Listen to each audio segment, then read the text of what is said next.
정성껏 음식을 준비한 성의를 생각해 맛없는 음식도 맛있다고 말해야만 할 때가 있습니다. 오늘 여러분은 몇 번의 거짓말을 하셨나요?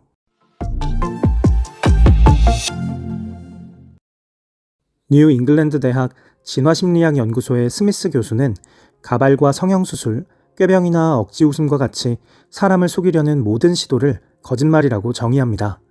거짓말의 범위를 언어적인 것으로만 좁히더라도 사람은 8분에 1번씩 거짓말을 한다거나 하루에 최소 100번의 거짓말을 한다거나 하는 연구 결과가 많습니다. 톰 소여의 모험의 저자 마크 트웨인은 모든 사람들이 기쁠 때나 슬플 때나 매 순간 거짓말을 한다고까지 말하기도 했죠. 그만큼 거짓말은 누구에게나 일상적입니다. 사람들은 거짓말을 할 때 피노키오만큼은 아니라도 신체에 변화가 일어납니다. 가장 뚜렷한 신체 변화는 교감신경의 활성화입니다.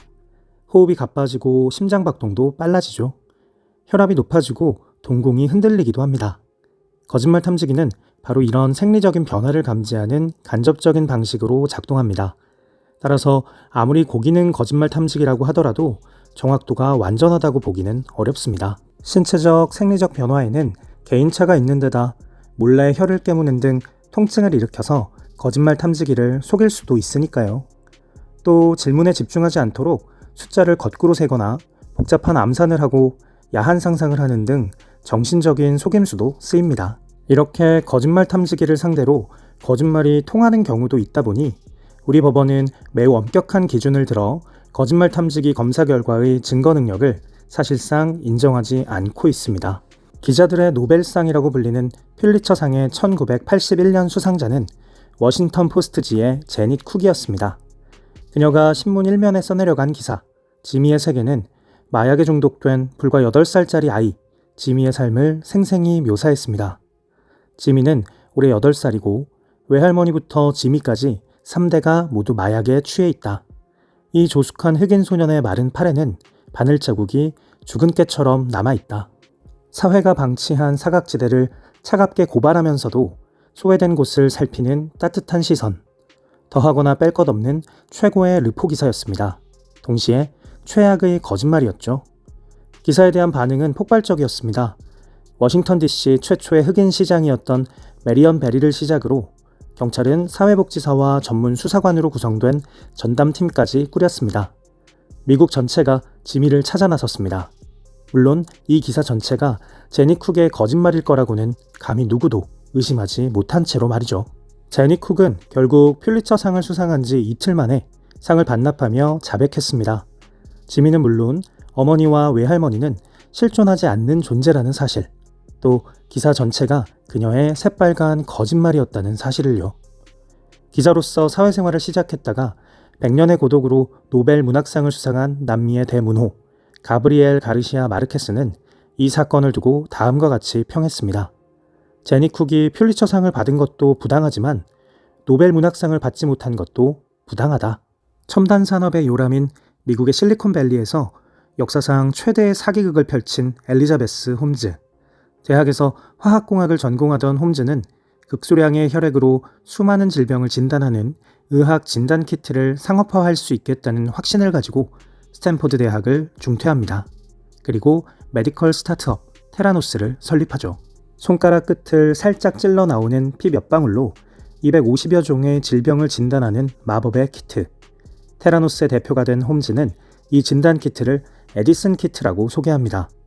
대형 약국, 대형 슈퍼마켓에서 구매한 키트에 바로 몇 방울의 피를 담아 보낸 뒤 진단 결과를 받아보기까지 드는 총 비용은 약 $50.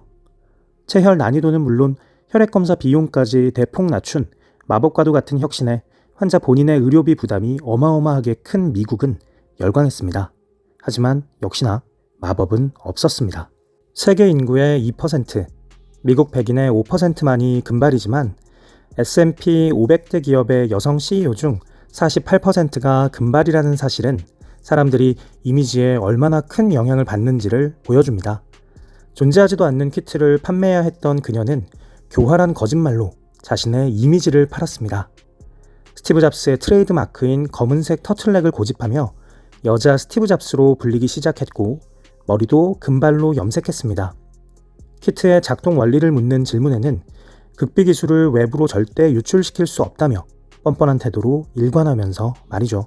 하지만 메디컬 스타트업 CEO로서의 멋진 이미지를 재판에서는 고수하지 못했습니다. 결국 테라노스는 실패했지만 실패는 범죄가 아니다. 최선을 다했지만 부족했던 것일 뿐이다. 홈즈 변호인단의 마지막 변론은 거짓말을 덮기 위한 또 다른 거짓말, 그 이상도 그 이하도 아니었습니다. 후지무라 시니치는 가는 곳마다 귀한 유물을 발굴해내는 신의 손이라 불리는 일본 고고학계의 최대 스타였습니다. 그는 전문적인 교육을 받은 적도 없이 고등학교를 졸업한 뒤 독학으로 고고학에 흥미를 붙였죠. 1981년 32살의 어린 나이에 그는 4만 년 전에 쓰인 것으로 추정되는 유물을 찾아냈습니다. 당시까지 일본 내에서 발견된 가장 오래된 유물이 3만 년 전 것이었기 때문에 일본 전역이 환호했습니다. 무엇보다 이 발굴을 반긴 것은 일본 고고학계였습니다.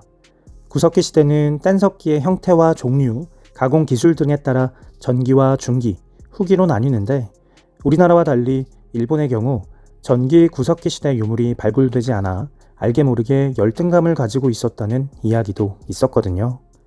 동북아시아 최초로 주먹도끼가 발견된 연천 정곡리 유적, 약 70만 년 전부터 청동기 시대까지 아우르는 자료가 동시에 발견되는 단양의 금글 유적 등에 비추어 볼 때 일본의 연구 성과가 상대적으로 뒤지는 건 사실이었습니다. 그래서였을까요?